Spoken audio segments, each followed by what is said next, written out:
자, 하나님 말씀 누가복음 9장 12절. 누가복음 9장 12절 한 절 같이 보겠습니다. 날이 저물어 가매 12 사도가 나와 여짜오되 무리를 보내어 두루 마을과 촌으로 가서 유하며 먹을 것을 얻게 하소서. 우리가 있는 여기는 빈들이니이다. 아멘. 어떤 말씀을 그 다음 말씀으로 정해야 되는가 고민하다가 우리에게 너무너무나 익숙한 오병이어다는 제목으로 알고 계시는 이 본문의 말씀을 한번 잡아보았습니다. 복음서가 총 4가지가 있어요. 마태, 마가, 누가는 공관 복음이라 해서 제자들이 각각 자기의 시선으로 주님이 행하셨던 것들을 보고 기록한 성경입니다. 요한복음은 공관복음하고는 조금 다릅니다. 그래서 별도로 공관복음 안에는 들어가지 않아요. 그래서 보면 공관복음 3복음 안에 기록되어 있는 이야기들이 대부분이 요한복음에는 없습니다. 그런데 오늘 이 누가복음 9장 10절부터 17절까지 이 오병이어의 사건은 요한복음에까지 기록되어 있어요. 그러니까 모든 4개의 복음서 안에 다 기록된 말씀이라는 것입니다. 그렇다는 것은 뭐예요? 곧 중요하다, 매우 중요하다 라는 의미를 갖고 있습니다. 여러분은 이 오병이어의 사건을 어떤 사건으로 기억을 하고 있는지 한번 기억을 되짚어 보시면 좋겠습니다. 저는 어려서부터 이렇게 들었던 것 같아요. 한 소년의 헌신, 희생. 어머니가 먹으라고 싸줬던 도시락입니다. 우리가 아는 것처럼 떡 5개, 물고기 2마리. 물고기라고 하니까 막 엄청 거창한 도미 같은 거 싸준 게 아니고 우리로 말하면 좀 큰 멸치 정도 되는, 그러니까 이 떡을 먹을 수 있는 반찬 조금. 그러니까 아주 넉넉한 집 같았으면 메뉴가 아주 그럴싸했을 텐데 그렇게 넉넉한 집은 아니었던 것 같아요. 그래서 도시락을 보아하니까 별 볼 일이 없어요. 또 한 가지는 뭐냐면 도시락을 싸준 어머니는 어디 갔냐 이 말이에요. 그죠? 이 아이는 도대체 어떻게 된 아이이길래 어머니 아버지도 오지도 않는, 쉽게 말하면 이 집회에 혼자 소년의 몸으로 참석했느냐 말이에요. 이런 정도의 뭐가 있어요? 열심이 있었다는 거예요. 열심이. 이 소년이 어디에서 처음 예수님의 말씀을 들었는지는 모르겠지만 어쨌든 그 예수님의 말씀 듣고 쏙 빠졌다는 거예요. 그래서 어린 나이지만 예수님이 가시는 곳마다 따라다니면서 말씀을 들었다. 이 어린아이가 가져온 도시락, 떡 5개와 물고기 2마리를 내가 먹지 않고 다른 사람들을 위하여 내놓을 때 그의 헌신으로 인하여서 하나님께서 이런 엄청난 기적을 행하셨다 라는 이야기로 저는 어려서부터 많이 들었습니다. 또 상식적으로 사실은 설명이 안 되는 사건이잖아요. 떡 5개, 물고기 2마리 가지고 5,000명, 장정만 5,000명. 그럼 전체적으로 대략적으로 숫자를 헤아려 보면 수만 명이 될 텐데 이 수만 명의 사람이 어떻게 이것을 가지고 배부르도록 먹을 수 있었느냐. 이것은 누구만이 하실 수 있는 일이에요. 전능하신 하나님만이 하실 수 있는 일이다. 그러니까 여러분들이 가진 것이 많으냐 적으냐 이런 것 때문에 고민하지 말고 다 내놔라. 다 가져오면 하나님이 알아서 역사하시니까 아유 나 이거 조금인데 이거 드려도 되나? 고민하지 말고 드리세요. 이런 설교를 제가 어떤 분들한테서 들은 기억도 있습니다. 회개와 천국복음을 만난 뒤에 이 오병이어는 또 이렇게 이해가 됩니다. 떡은 뭐예요? 하나님의 말씀. 물고기는 삶입니다. 5개의 떡이라는 것은 뭐예요? 오순절, 오는 성령을 상징하는 숫자잖아요. 성령께서 계시하여 주시는 생명의 말씀을 의미하는 것이고, 물고기 2마리, 이는 뭘 의미하느냐? 2 증인을 상징하는 겁니다. 마지막에 자기의 생명을 걸고 끝까지 복음을 증거할 2 증인의 삶을 사는 것이 그리스도 예수를 증거하는 삶을 사는 것이다 라는 말씀으로 저는 이해를 했습니다. 그런데 오늘 이 사건을 한번 보세요. 오전에 나눴던 말씀이지만 1절과 2절에 보니까 예수께서 12제자를 불러 모으사 모든 귀신을 제어하며 병을 고치는 능력과 권위를 주시고 하나님의 나라를 전파하며 앓는 자들을 고치게 하려고 내보내셨다 말씀하셨습니다. 그리고 6절에 보니까 제자들이 나가 각 마을에 두루 다니며 곳곳에 복음을 전하며 병을 고치더라 그랬어요. 자, 아까도 오전에도 잠깐 말씀드렸지만 예수님으로부터 보냄을 받은 이후에 자기를 통해서 엄청난 기적과 역사들이 막 일어나는 것을 보고 제자들은 지금 극도로 흥분이 되어 있는 상태라는 거예요. 근데 중요한 것은 예수님이 제자들을 마을로 보내신 목적이 무엇이냐는 거예요. 제자들을 마을로 보내신 목적은 귀신을 제어하고 병을 고쳐주기 위함이 아닙니다.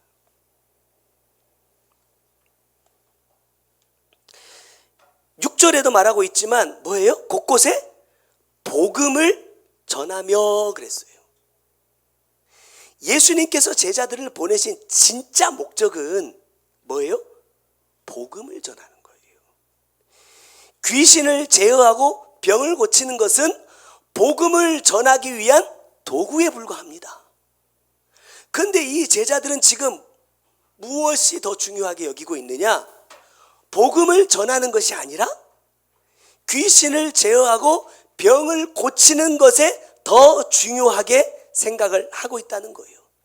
그래서 병행 구절인 마가복음 6장 12절의 말씀 보니까 뭐라고 말해요?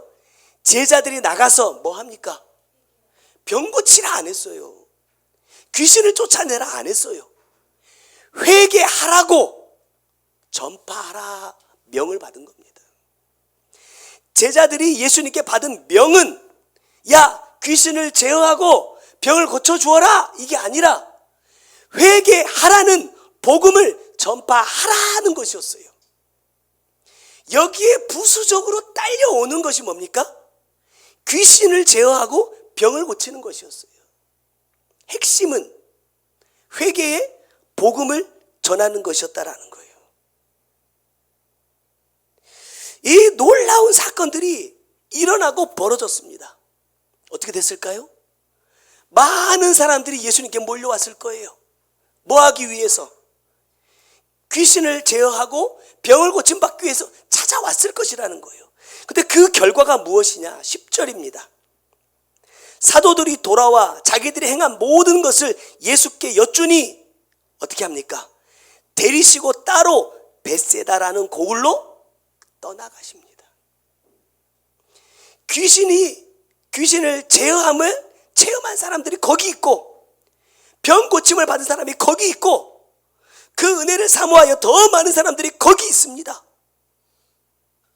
그것이 목적이었다고 한다면 예수님은 그곳에서 더 많은 일을 하셨을 거예요. 근데 그렇게 하지 않고 그곳을 떠나셨다라는 거예요. 왜입니까? 변질됐기 때문에. 목적이요. 내가 주의 일을 하는 목적이 변질됐어.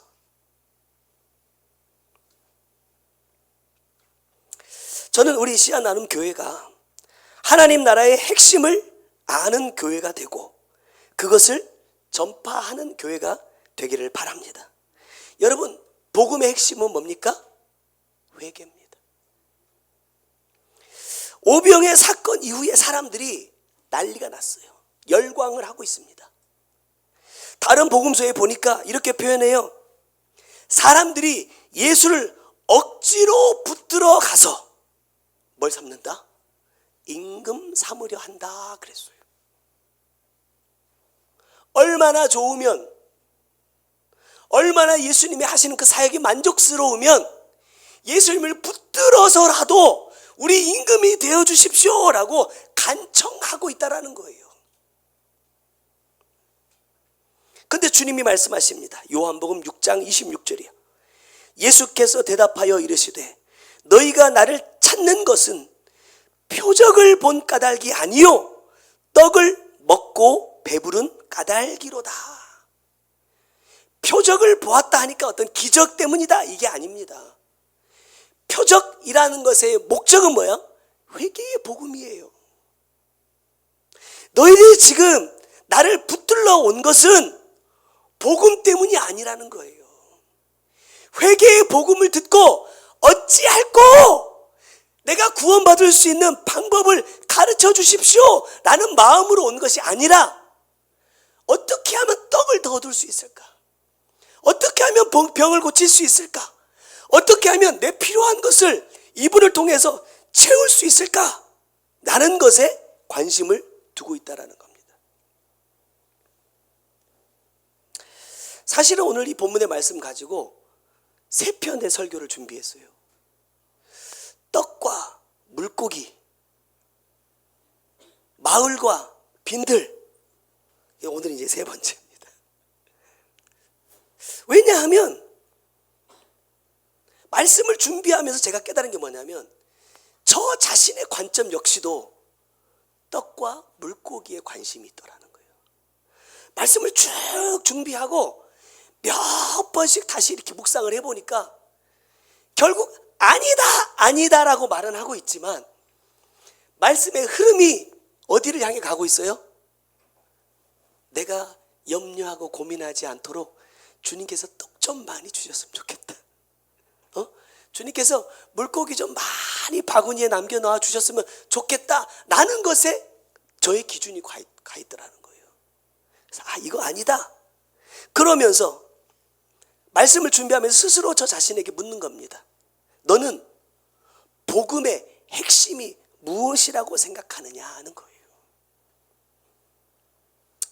사모님이 주중에 저한테 이렇게 문자가 왔어요. 당신이 가장 사랑하는 사람은? 뭐가 정답이에요? 당신 그래야 되잖아요. 거짓말 할 수 없잖아요. 그래서 제가 이렇게 답을 보냈습니다. 양광영. 그러니까 답이 뭐라고 온 줄 아세요? 역시 솔직해. 그래서 제가 거기다 답을 또 이렇게 달았어요. 나를 사랑해야 당신도 더 사랑하지. 그랬더니 우리 사모님이 또 이렇게 답이 왔어요. 당신은 충분히 사랑하고 있는 것 같다.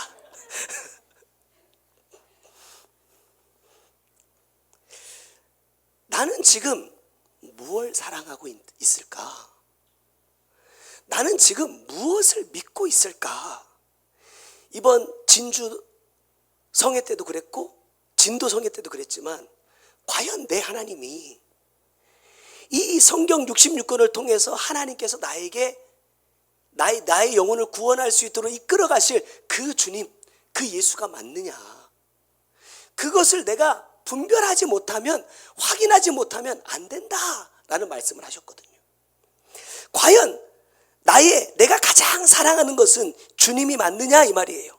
11절을 보니까 무리가 알고 따라왔거늘 예수께서 그들을 영접하사 하나님의 나라의 일을 이야기하시며 병 고칠 자들을 고치시더라. 뭐가 먼저예요? 하나님의 나라에 대한 이야기가 먼저입니다. 저는 21절의 말씀을 보면서 딱 제 모습 같았어요. 왜냐하면 예수님이 떠나셨다가도 당신을 찾아오는 무리를 보고 영접해 주십니다. 뭐 하기 위해서죠? 야, 너희들이 거기에서는 깨닫지 못했지만 여기에서 다시 한번 시작해보자 하시면서 뭐 하세요? 하나님 나라의 일을 말씀하신다는 거예요. 그런데 무리들은 여전히 뭘 원해요? 병 고쳐주기를 원한다는 거예요. 말씀을 들었으면, 말씀을 받았으면, 아, 하나님, 내가 이제 말씀대로 살기 원합니다. 어떻게 해야 내가 말씀대로 살 수 있습니까? 이런 것들을 물어야 되는데, 그것이 궁금해야 되는데, 이야기를 다 듣고 나니까 뭐라고 말해요? 주님, 이제 하실 말씀 다 하셨어요? 그러면 뭐 해주세요? 병 고쳐주세요. 말씀 들은 의미가 있어요, 없어요? 없다 이 말입니다. 우리도 수없이 많은 말씀을 받았습니다. 그러면 이 말씀이 정말로 내 영혼을 하나님의 나라로 이끌어가기 위해서 날마다 내가 상황은 그렇지 않지만 내가 내 스스로에게 너 할 수 있다, 말씀이 너와 함께 하니까 너 갈 수 있다 라고 나를 응원하고 있는지, 아니면 나를 보면서 말씀을 10년이나 받았는데 아무것도 되는 게 없어, 하는 것마다 더 안 돼, 내가 손대는 것마다 더 실패야 라고 하고 있느냐 말이에요. 나는 과연 주님께 무엇을 구하고 무엇을 바라고 있느냐? 주님의 관심사와 내 뜻은 같은 것이냐? 라는 것을 한번 생각해 보았습니다. 자, 첫 번째로 마을과 촌으로 가서 그랬어요. 무리가 예수님이 전하시는 하나님의 나라의 일을 듣고 있는데 날이 저물었어요. 배가 고파요. 그러니까 제자들이 생각해낸 방법이 뭐냐? 무리를 마을과 촌으로 보내어서 먹을 것을 얻게 하자는 것이었습니다. 여기서 말씀하고 있는 이 마을과 촌은 뭐예요?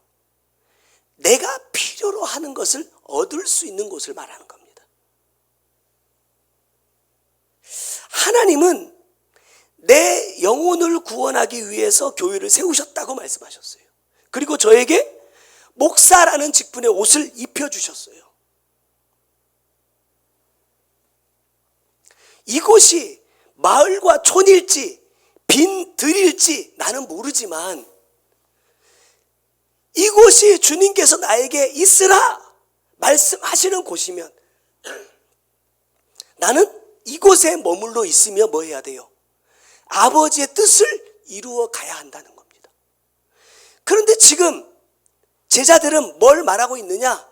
이 사람들에게 이런 것이 필요할 거야 라고 생각하고 그 필요를 얻을 수 있는 곳으로 가라는 거예요. 말씀을 그대로 저에게 적용해 보면 이렇습니다. 영혼을 구원하기 위하여 허락하신 이 목사라는 옷이 어느새 저에게 뭐가 되어 있느냐? 직업이 되어 있어요. 직업, 먹고 살기 위한 수단이 되어 있더라는 거예요. 다른 사람들보다 더 나은 사람인 척 하려고, 다른 사람보다 뭔가 더 있는 사람인 것처럼 보이려고 열심히 설교 준비합니다. 열심히 기도하고 말씀 봅니다. 누가 말할 때 그거 아니야, 말씀은 이런 뜻이야 하기 위한 수단으로 내가 하나님의 말씀을 지금 대하고 있지는 않느냐 하는 거예요. 지난 9년을 돌아보면서 진주성회 때 그런 말씀 하셨잖아요. 이 목사님이 너무나 본받을 것이 많다는 거예요. 왜? 그의 삶을 주님께서 보여주시는데 뭘 가졌더라? 예수의 흔적을 갖고 있다는 거예요. 어떤 삶을 살았는지 저는 잘 모르지만 주님이 보실 때 그 목사님과 사모님이 예수의 흔적을 나타내는 삶을 살았다는 거예요. 그런데 너무 힘이 드니까 지쳐있다. 그래서 내 사랑하는 종을 위로하기 위해서, 새 힘을 주기 위해서, 새 일을 행하기 위해서 이 전으로 찾아왔다는 거예요. 너무 부러웠어요. 너무 부러우면서 또 한편으로는 주님이 우리 교회에는 안 오시겠다. 그 생각을 했어요. 아니 정말로. 왜냐하면 내가 무슨 흔적을 갖고 있을까요? 내가 뭘 주님 앞에 내어드릴 수 있는 것이 뭐가 있을까요? 내가 이 성회를 준비해놓고 계획해놓고 기도하면서 또 성회를 참석하면서 여러분 처음 광주에 있는 칭찬받는 교회 때부터 계속 주님은 가시는 곳마다 한결같이 말씀하셨어요. 목사님 너무 존경스럽다. 너무 본받을 것이 많다. 주님께서 너무너무 기뻐하신다. 근데 나는 주님이 기뻐하실 만한 게 뭐가 있을까? 주님이 칭찬하실 만한 게 나에게 뭐가 있을까? 생각해 보니까 제 자신이 없어요. 너무 부끄러운 거예요. 그래서 그랬어요. 올해는 아마도 못 오실 수도 있겠다. 날짜가 안 잡힌 것이 여러분 전 솔직히 너무 천만다행입니다. 왜? 오시면 얼마나 많이 두드려 맞겠어요 제가. 그러길 바라십니까? 그래서 제가 기도했어요. 주님 나중에라도 혹시 조그만한 거 한 가지라도 주님께 칭찬받은 것이 있을 때 그때 오시면 어떨까요? 저도 무서워요 혼나는 거. 여러분들 어떨지 옆에서 보니까 재밌죠? 당사자는요 정말 간이 철렁한다니까요. 이름 한번 딱 불려지면 와 우리 목사님 이름 불러 그런 거 아니에요 여러분. 진짜 죽었다 살았다 해요. 무서워서 그래요. 무서워서. 혹시 나는 내가 필요한 것을 얻기 위해서 마을과 촌에 머물고 있지는 않은가? 근데 12절 오늘 본문에 보니까 지금 내가 있는 곳은 어디다? 빈들이다. 빈들. 빈들은요 아무것도 없는 곳이에요. 예수 믿으면 뭔가 좀 될 줄 알았어요. 이만큼 하면 뭔가 좀 보여지고 나타나고 해야 나도 좀 힘도 나고 의욕도 좀 생기고 할 텐데 여러분 어떠세요?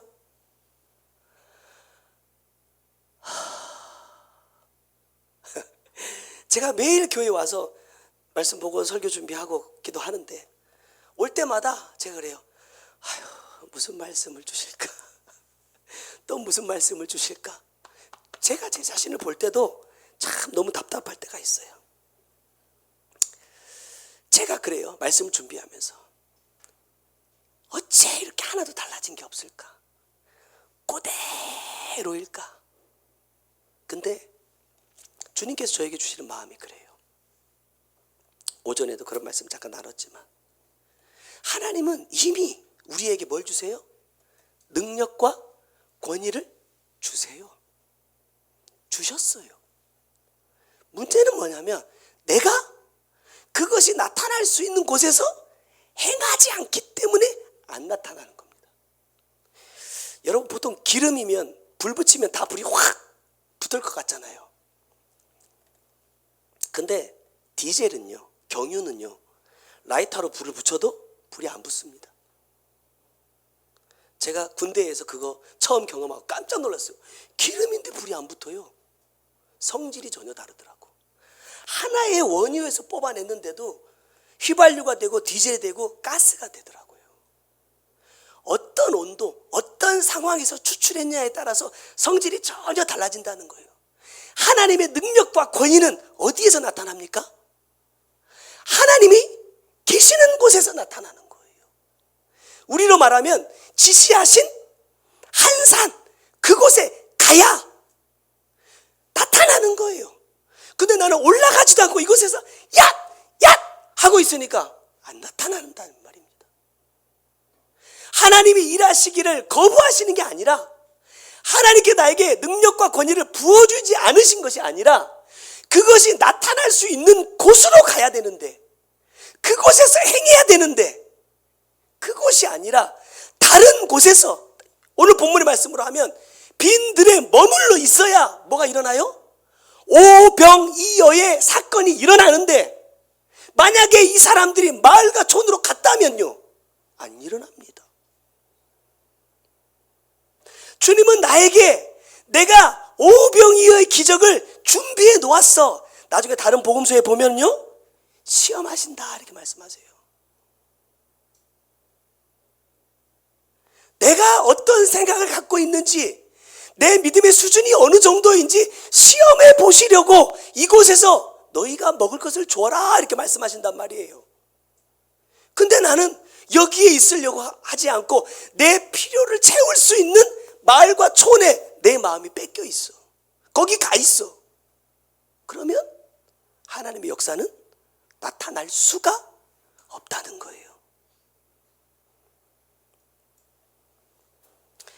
말씀을 준비하면서 제 자신에게 묻습니다.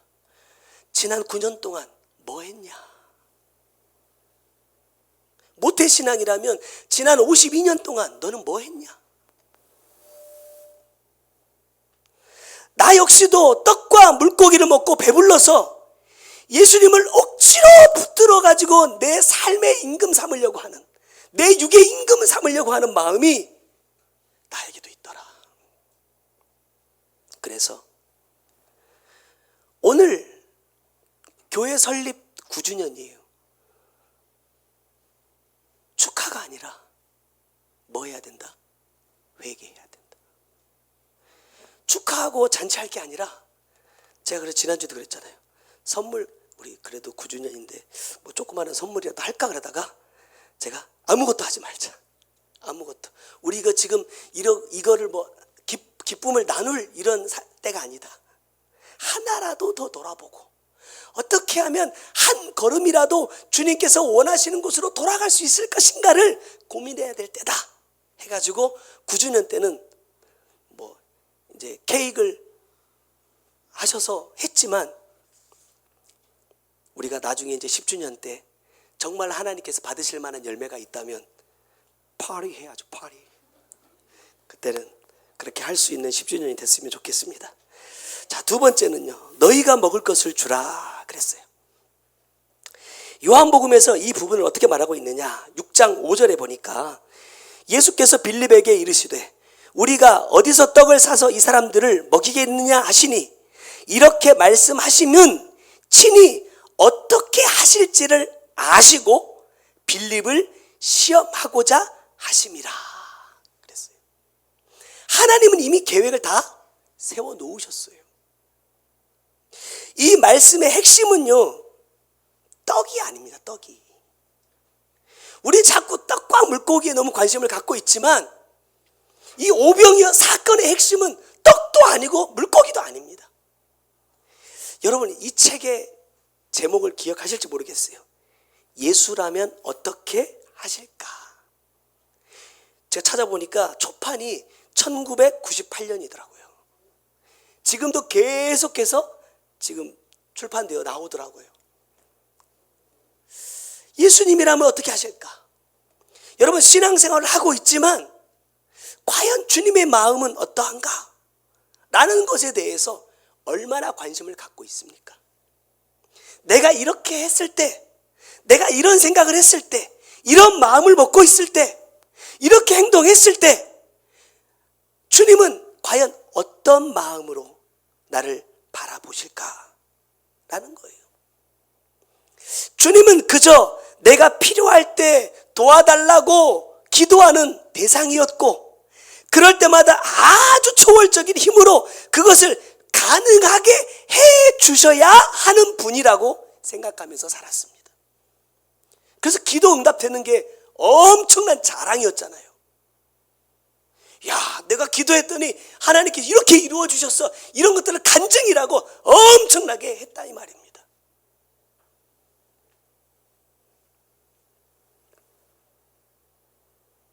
그런데 주님은 뭐라고 말씀하시느냐? 네가 먹을 것을 주라 하신다는 거예요. 우리가 잘 아는 말씀 사도행전에 보면 베드로가 성전 미문에 앉아서 구걸하던 사람에게 이렇게 말합니다. 3장 6절에 베드로가 이르되 은과 금은 내게 없거니와 내게 있는 이것을 너에게 주노니 나사렛 예수 그리스도의 이름으로 일어나 걸으라 그래요. 여러분, 없는 건 줄 수 없습니다. 은과 금은 베드로에게 없었기 때문에 못 주지만 지금 이 사도 베드로에게 뭐가 있다? 나사렛 예수 그리스도가 있다 이 말이에요. 그래서 그것을 주니 역사가 나타났다. 나는 뭘 줄 수 있을까? 제가 여기 원고에다 이렇게 썼어요. 나는 반대다. 아니 반대가 아니네. 이렇게 썼어요. 왜? 나는 나사렛 예수 그리스도도 없고 은과 금도 없다. 난 다 없다. 아무것도 없다. 뭘 줘요? 줄 게 없다. 줄 게. 주님은 빌립이 이 5천 명을 먹일 수 있는 것이 없다는 걸 알고 계십니다. 알고 계신데 왜 빌립에게 방법을 찾으라 라고 말씀하실까? 왜 네가 먹을 것을 주라고 말씀하실까? 아이고 주님, 제가 찾아보니까 이 떡 다섯 덩이와 물고기 2개밖에 없으니까 이거로라도 어떻게 한번 해보십시오. 그게 아니란 말이에요. 오전에도 말씀드렸지만 빌립에게는 아무것도 줄 수 있는 게 없습니다. 근데 지금 빌립과 함께하고 계신 분이 누구예요? 주님이시잖아요. 예수님께서 제자들에게 물으셨잖아요. 너희는 나를 누구라고 하느냐? 사람들은 엘리야라고, 죽은 세례 요한이 살아났다고 선지자라고 하니까 엘리야로 만나고 죽었다 살아난 세례 요한으로 만나고 선지자 중에 한 사람으로 만난단 말입니다. 그게 내 믿음의 한계이기 때문에. 근데 주님께서 거기에서 자기의 정체를 밝히지 않고 제자들을 데리고 가십니다. 그러면서 말씀하시는 거예요. 너는 나를 누구라 하느냐 했더니 주는 그리스도시요 살아계신 하나님의 아들입니다 라고 고백하니까 그들에겐 다른 말씀을 주신다는 거예요. 왜? 거기까지 받을 수 있기 때문에. 빌립 자신은 아무것도 할 수 있는 능력이 없는 사람이지만 내가 지금 함께하고 있는 예수는 누구예요? 살아계신 하나님의 아들 그리스도라는 것을 네가 믿지 않냐 이 말이에요. 네가 믿는다고 고백하지 않았냐 이 말이에요. 그러면 나는 할 수 없지만 하나님은 무언가 하실 수 있을 것이다 라는 믿음을 가지고 주님은 하실 수 있습니다 라고 해야 되는데 그렇게 하지 못한다는 거예요.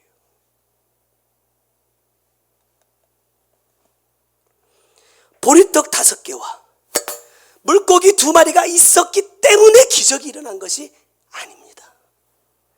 한 소년이 자기의 도시락을 예수님께 바쳤기 때문에 기적이 일어난 것도 아닙니다. 주님은 돌들로도 아브라함의 자손이 될 수 있게 하실 수 있는 분이에요. 소년도 떡과 물고기도 아니라 이것들은 다 하나님의 일을 나타내고자 하시는 하나님의 일의 도구일 뿐이다. 그것의 주체는 누굽니까? 예수 그리스도예요. 그 예수가 지금 내 안에 있는가를 돌아보자는 거예요. 비록 빈들이지만 내가 원하는 것이 하나도 채워지지 않는 곳이지만 내가 원하는 것을 하나도 얻을 수 없는 곳이지만 내가 할 수 없는 그 무언가를 주님은 하실 수 있다는 거예요. 그리고 하시겠다는 겁니다. 뭐만 하면 내가 그리스도라는 것을 인정하기만 하면 내가 시행하겠다라는 거예요. 요한복음의 말씀이 그거잖아요. 어떻게 하실지 아시고 다 계획해 놓으셨다니까요.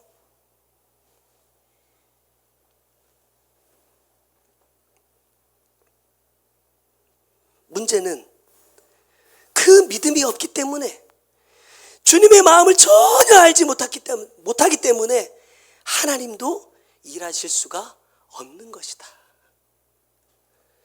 가끔 제가 그렇게 답답할 때 기도합니다. 주님, 언제까지 이렇게 하실 겁니까? 언제까지 이렇게 살아야 됩니까? 기도할 때 주님 뭐라 말씀하실까요? 뭐라고 말씀해야 제 마음이 시원할까요? 아들아, 양 목사, 이제 곧이다. 얼마 안 남았다. 이러면 막 힘이 날 텐데 말씀 받으러 딱 하면 왜 하라고 이렇게만 하니까 힘이 나요? 우와, 하나님이 오늘도 나를 더 깊이 비춰주신다, 아멘, 이래요? 또 하네. 또 시작했다. 나 이름 안 부르게, 눈 마주치지 말자. 제가 얼마나 누나를 굴리는 줄 아세요?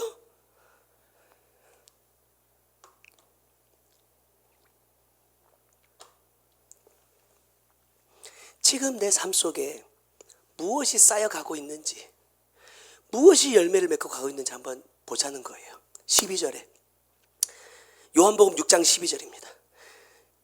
그들이 배부른 후에 예수께서 제자들에게 이르시되 남은 조각을 거두고 버리는 것이 없게 하라 그랬어요. 버리면 안 됩니다. 먹고 남은 것을 버리면 안 돼요. 왜냐? 이걸 가지고 내가 일하기 때문입니다. 근데 나중에 말씀 보면 제자들이 어떻게 해요? 놓고 가버려요. 놓고 가버립니다. 다시 말하면 내게 주신 말씀이 열매를 맺은 후에 그 열매를 가지고 우리는 일한다는 거예요. 그 열매를 가지고 일할 때 하나님의 나라가 전파되는 것이에요. 그 열매가 아니라 내가 맺은 열매를 가지고 나가면 내 이름이 높아집니다. 내 위상이 높아집니다. 우리 교회 이름이 전국으로, 전 세계로 나아갈 수는 있습니다. 그러나 하나님이 원하시는 것은 아니다.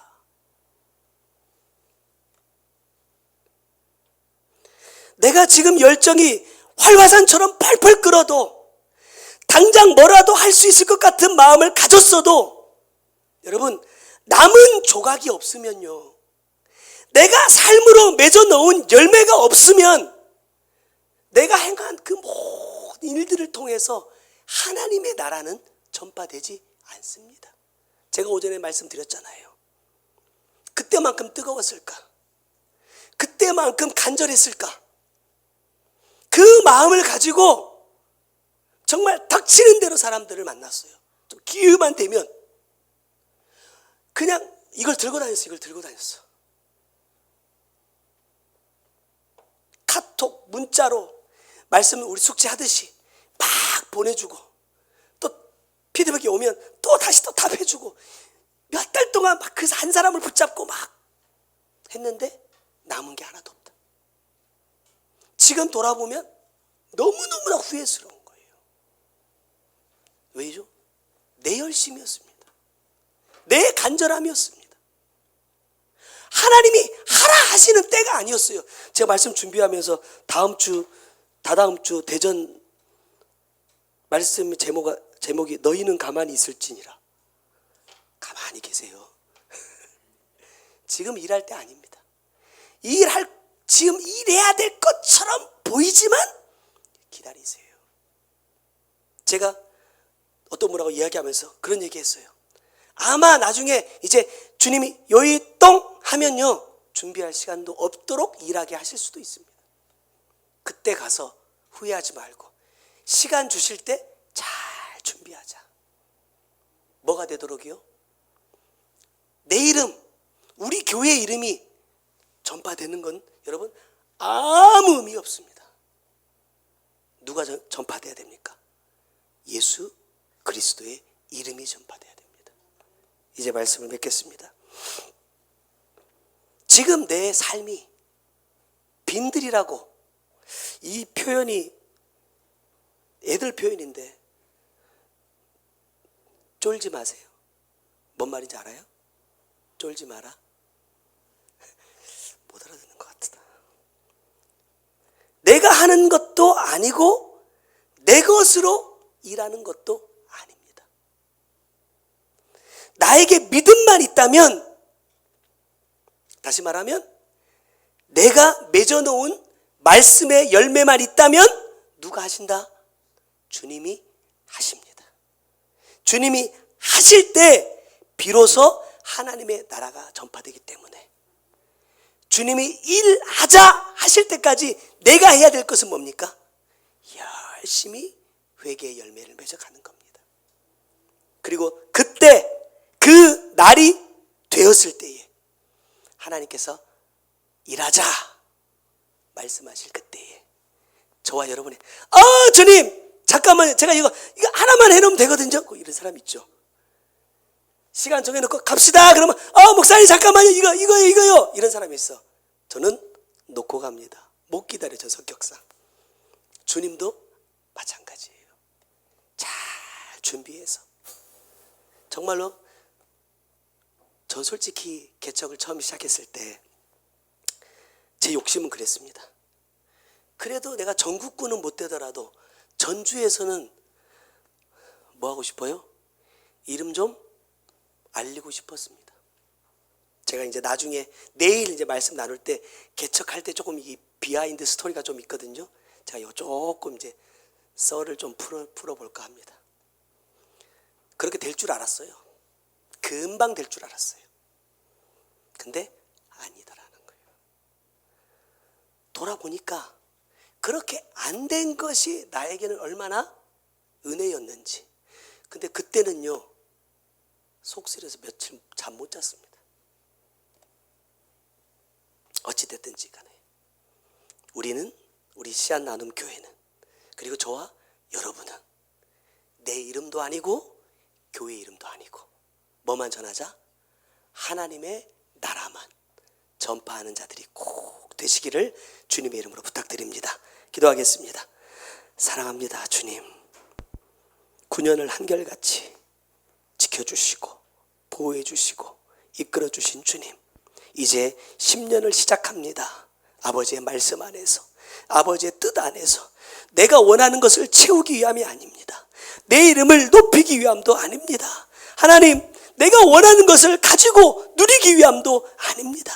오직 하나님의 나라를 전파하기 위하여, 나를 향하신 영원 구원의 그 뜻을 이루기 위하여 하나님 살아내는 10년이 될 수 있도록 주님 은혜 베풀어 주셔서 우리가 내년 10주년 때 함께 예배할 때에는 우리와 함께 하신 하나님을, 또 그 하나님으로부터 말미암아 맺어진 그 열매를 감사함으로 증거할 수 있는 복된 자들 꼭 될 수 있도록 주님 역사하시고 축복하여 주옵소서. 모든 말씀 예수님 이름으로 기도드렸습니다. 아멘. 나의 사랑아, 내 사랑아, 너 어디에 있느냐? 내가 앉은 그곳은 하나님 말씀 버린 곳, 나를 떠나서 멀어진 그곳에서 돌아오라.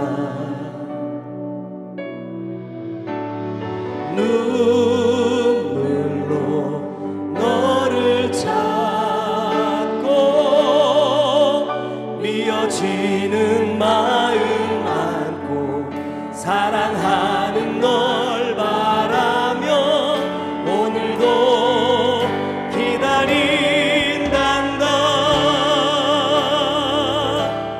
너를 향해 뜨거운 사랑 안고 포기할 수 없는 처음 사랑 안고 널 기다리노라. 내가 너를